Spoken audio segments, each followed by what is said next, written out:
আসসালামু আলাইকুম ওয়া রাহমাতুল্লাহি ওয়া বারাকাতুহু।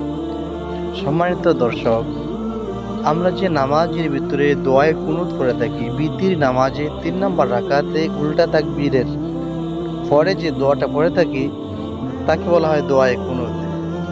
দোয়ায়ে কুনুতের অর্থ হচ্ছে আল্লাহুম্মা ইন্না নাস্তাঈনুকা, হে আল্লাহ আমি আপনারই কাছে সাহায্য প্রার্থনা করি। ওয়া নুমিনু ওয়া নাস্তাগফিরুকা, এবং আপনার কাছে ক্ষমা প্রার্থনা করি। অনুমিনু বিকা, আর আমি আপনার উপরেই ঈমান এনেছি। ওয়ানা তাওয়াক্কালু আলাইকা, এবং আপনার উপরেই ভরসা করি।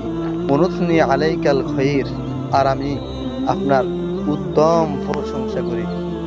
ওয়ানাশকুরুকা, আমি আপনার প্রশংসা করি, শুকরিয়া আদায় করি। ওয়ালা নাকফুরুকা, আর আমি আপনার অকৃতজ্ঞ নই। ওয়ানাখলাউ ওয়ানাতরুকু মাইয়াফজুরুকা, এর অর্থ হচ্ছে হে আল্লাহ, যারা আপনার বিরুদ্ধাচরণ করে, আপনার সাথে গুনাহ করে, আমি তাদেরকে পরিহার করে চলি, তাদেরকে আমি এড়িয়ে চলি। আল্লাহুম্মা ইয়্যাকা না'বুদু, হে আল্লাহ আমি তো আপনারই ইবাদত করি। ওয়ালাকা নুসাল্লি, আপনার জন্য নামাজ পড়ি। ওয়া নাসজুদু, এবং আপনার জন্যই সিজদা করি।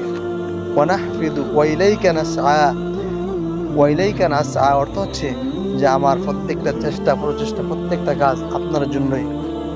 ওয়ানাহফিদু ওয়ানারজু। সম্মানিত দর্শক, সূরা ফাতিহা যে আমরা নামাজে পড়ে থাকি সেটার অর্থ হচ্ছে যে আলহামদুলিল্লাহি রাব্বিল আলামিন, সকল প্রশংসা তামাম জগতের প্রতিপালকের জন্য। আর রহমানির রহিম, যিনি পরম করুণাময় অসীম দয়ালু।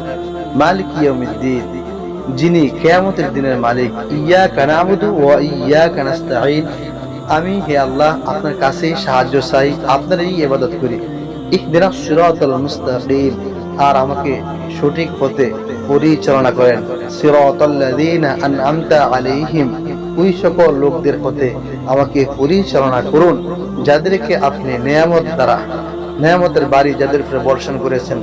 গায়রিল মাগদুবি আলাইহিম ওয়ালাদ-দাল্লিন, আর যাদের উপর আপনি গোসা রয়েছেন এবং যাদের উপর আপনি গজব নাজিল করেছেন।